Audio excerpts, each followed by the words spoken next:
Peace be upon you all. Welcome to English Storytime.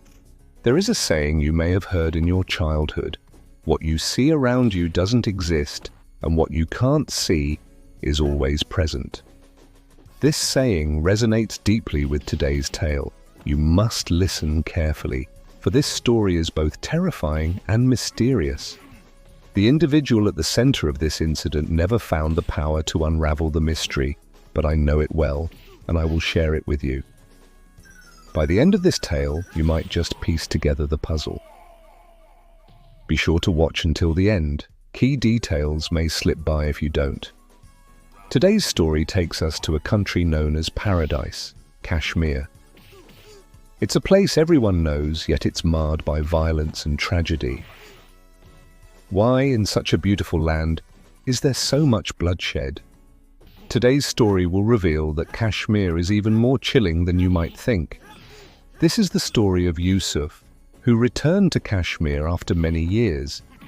Nothing unusual had ever happened to him, but on this trip, things would be different. Yusuf, a 40-year-old man, was traveling from New York to India in 2010 to visit his ailing father. He was filled with excitement, as he hadn't seen his parents in many years. After leaving India due to financial struggles, he had completed his studies abroad. Despite his intentions to visit, he had not managed to return until he received the call about his father's illness. Without delay, he booked a flight to India. Upon arriving at New Delhi airport, he quickly arranged a car to take him to Kashmir. Yusuf was astonished by how much Kashmir had changed in the past 20 years.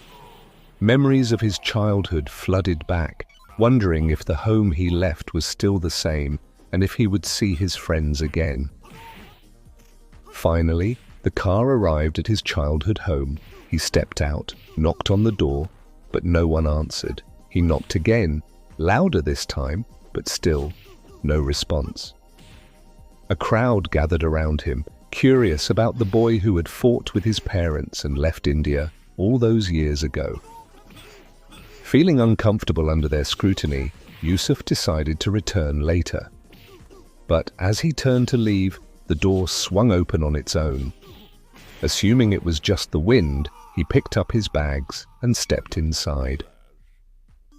He called for his mother, and after a few attempts, he heard her voice from upstairs. Rushing to the first floor, he found her and his father in poor health.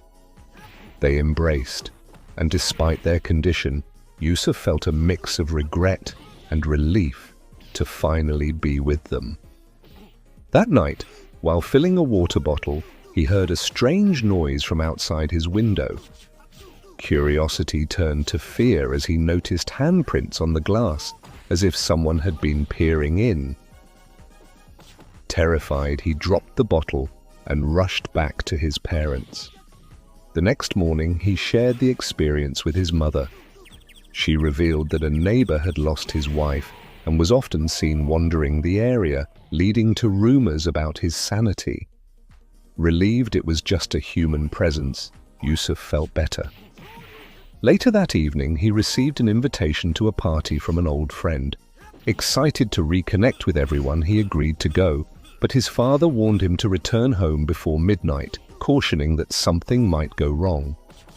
Ignoring the warning, Yusuf enjoyed the party until he noticed the time. It was past midnight. Despite his friend's concern, he chose to stay longer, dismissing their fears as mere superstition. Eventually, at around 3 a.m., he was the last one at the party and decided to head home. As he drove, he couldn't shake the feeling that his friend's warning lingered in his mind. Suddenly, he spotted a girl crying on the bridge, Gau Kedal Bridge. What is she doing out here at this hour, he wondered. When he stopped to help, her cries stopped, and he felt an eerie presence approaching his car. When he got out, she explained she was lost and searching for her parents. Intrigued, he followed her toward a pond where, to his horror, he found 2 dead bodies floating Just as he was about to jump in, the girl warned him that many more bodies lay beneath the surface. Realizing this was a nightmare, he ran back to his car, but the sight of blood smeared across the road stopped him in his tracks. He drove home frantically, pounding on his door, but no one answered. Alone in the cold night, he saw a figure approaching. It was a man peering into his house. Assuming he was the same person who had been watching from outside earlier, Yusuf confronted him. The man revealed that Yusuf's parents had been part of a protest 20 years ago, where many were killed. Their spirits were said to wander the area, crying for help. This was why the man had been watching. He thought Yusuf was talking to himself, having returned to a home where no one lived for 2 decades. Doubt crept in as Yusuf processed the man's words.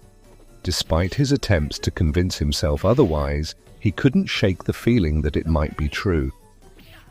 Overwhelmed with grief, he left Kashmir and returned to New York, haunted by the possibility that his parents were gone forever. Even today, the Gau Kedal Bridge is rumored to be a place of despair. People avoid it after dark, fearing the spirits of those who died still linger there, seeking to fulfill their unfulfilled wishes through the living.